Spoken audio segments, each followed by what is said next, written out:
세계 뉴스 국방 소식을 소개하는 위클리 뷰글입니다.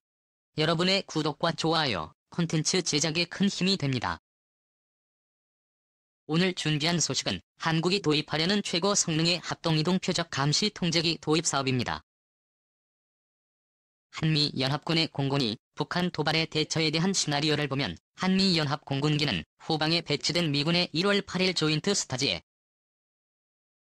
지휘에 따라 체계적으로 지상 표적을 타격하게 되며 한국 공군의 RQ-4 글로벌 호크가 이를 백업하는 형태로 운영됩니다. 이를 통해 북한의 이동식 발사대와 방사포를 초전에 파괴함으로써 한국 영토에 대한 피해를 최소한으로 줄이는 것을 목표로 하고 있습니다. 하지만 여기에 가장 큰 문제는 미군이 한반도에 전개되는데 공군은 한 주에서 2주, 육군은 3년이나 걸리고 그 사이 막대한 인명피해 등 한국에 엄청난 피해가 초래될 수 있는 것입니다. 그래서 한국 정부는 한국군이 독자적인 전시작전 수행 능력을 확보하고자 하고 있습니다. 한국군이 독자적인 전시작전 능력을 키우기 위해서는 크게 3가지 과제가 있는데요. 그중 한 가지는 북한 영토를 전부 감시하여 이동식 미사일 발사대와 북한군의 움직임을 지속적으로 파악할 수 있는 능력이 필요한데, 현재까지는 미군의 입조인트 스타즈에 의존하고 있었지만 아시다시피 이 팔은 미 공군도 많은 대수를 보유하고 있지 않아 항상 한반도에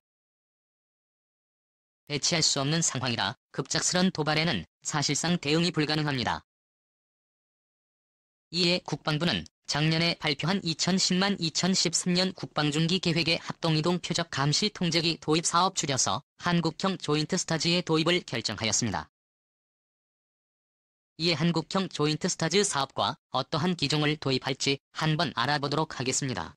한국형 조인트 스타즈 사업은 어떤 사업일까요? 현재 한국 공군이 보유 중인 RQ-4 글로벌 호크의 탐지거리는 성능이 개량되었음에도 약 200m 정도의 탐지거리에 불과해 북한 전역을 감시할 수 없습니다. 이에 2017년 8 조인트 스타즈를 도입하려고 하였으나 이 8이 기반 기체인 보잉 707의 노후화가 심각해 도입을 포기하였습니다. 이때 미국은 이를 대체하고자 이파 조인트 스타트 사업을 추진 중이었고, 미국이 새롭게 개발한 기체를 노리고 있던 한국은 갑작스러운 미국의 개발 취소로 낙담한 듯 보였지만 다행히도 이팔 대체 사업에 참여했던 많은 미국의 방산업체들이 이 조인트 스타즈의 대체 기종을 이미 개발해 놓은 상태입니다. 이에 국방기술 품질원은 한국형 조인트 스타즈 도입 연구 결과 기술적 리스크 없이 한국이 원하는 성능의 기체를 고정된 가격으로 확보할 수 있다고 결론지었고, 이에 국방부는 2019-2013년 국방중기 계획에 한국형 조인트 스타즈 도입을 반영하게 된 것입니다. 한국 공군은 이번 국방중기 계획을 통해 2013년 한국형 조인트 스타즈 1호를 인도받을 것을 기대하고 있으며 2조 원을 투입해 총 4대 합동이동 표적 감시 통제기 도입을 최종 목표로 하고 있습니다.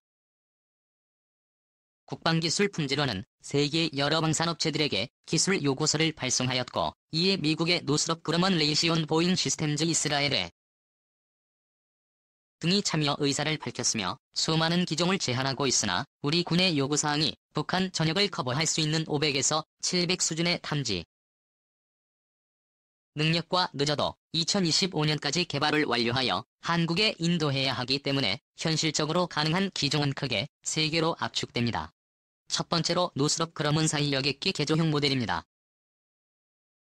노스롭 그러면서는 미국의 이팔 조인트 스타즈를 개발한 회사로 가장 오랜 경험과 증명된 기술력을 가지고 있습니다.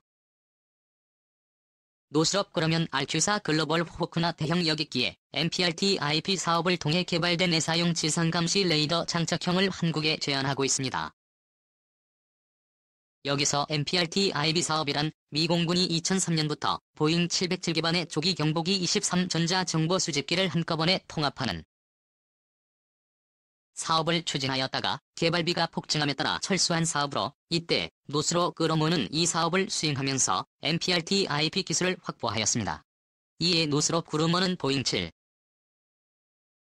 37 등 비즈니스 여객기를 개조하고 여기 MPRT-IP 기술을 적용한 500에서 700의 탐지거리의 새로운 레이더를 개발해 제안하고 있습니다. 두 번째로 보잉사의 비판의 포세이돈 기반의 모델입니다. 보잉사는 한국 해군이 10대를 도입하기로 결정한 비판의 해상 초계기와 동일한 기체인 보잉 737 기반의 변형 모델을 제안하고 있습니다. 보잉사가 한국에 제안하는 모델은 복잡한 개조 개발 요소를 줄이고자 비판의 포세이돈에 탑재된 해상 감시용 레이더와 쏜다 등 대잠 장비를 모두 걷어내고 미국의 28 조인트 스타즈의 AP와의 레이더와 동급인 500m를 감시할 수 있는 본사의 ANSA 노사 회의에서 레이더를 장착하고 한국 요구에 맞는 소프트웨어를 보강한 모델을 제안하고 있습니다. 보잉의 제안은 이미 신뢰성이 증명된 하드웨어를 사용하므로 개조 개발에 따른 비용 부담이 적고 ANAPS-1 호사에 쓰는 미 해군의 비판 블록 3 정찰기에도 적용된 레이더이기 때문에 향후 미 해군의 성능 업그레이드를 같이 적용받을 수 있습니다. 게다가 서방 세계와 한국 해군도 도입하는 비판의 기체를 그대로 사용하기 때문에 기체 유지 보수 측면에서도 장점이 있습니다. 세 번째로 레이시운사와 대한항공의 ISD-RK입니다. 레이시운사는 앞서 언급한 미 공군의 조인트 스타즈 리캡 사업을 위해 개발 중이던 스카이넷 레이더의 한국형 모델인 E500 레이더 를 대형 제트 여객기에 탑재한 ISD의 한 개의 모델을 제안하고 있습니다. 여기서 스카이는 레이더는 비판의 블록 모델에 장착된 ANLPS-IX를 기반으로 하드웨어를 축소시키고 성능을 더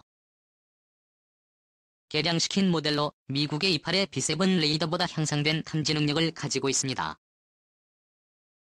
레이시운사는 한국의 대한항공과 협력해 ISD 케이즈 끝에 K를 붙인 한국형 모델을 제안할 예정입니다. 사실 레이시운사 독자적인 기술력으로도 이번 사업을 충분히 꾸려나갈 수 있지만 한국 업체와 공동으로 제안함으로써 이번 입찰을 유리하게 이끌어 나가려는 전략적 판단에 대한항공과 공동사업자로 참여하는 것입니다.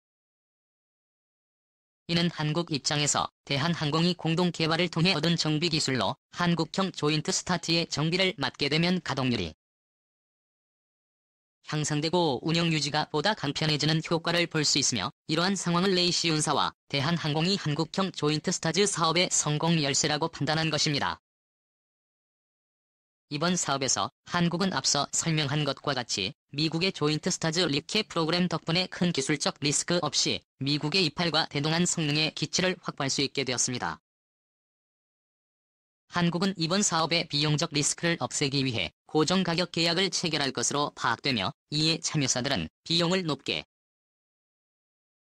부를 수는 있으나 5개의 업체가 뛰어드는 사업이라 비용 절감의 속옷은 충분히 있다고 판단됩니다. 만약 이번 사업에 사업자를 올해 말쯤 선정하게 된다면 2015년도에는 세계 최강급의 합동이동 표적 감시 통제기를 입해 북한 전역을 손바닥 보듯 들여다볼 수 있을 것입니다. 이상 위클리 비글이었습니다. 시청해주셔서 감사합니다.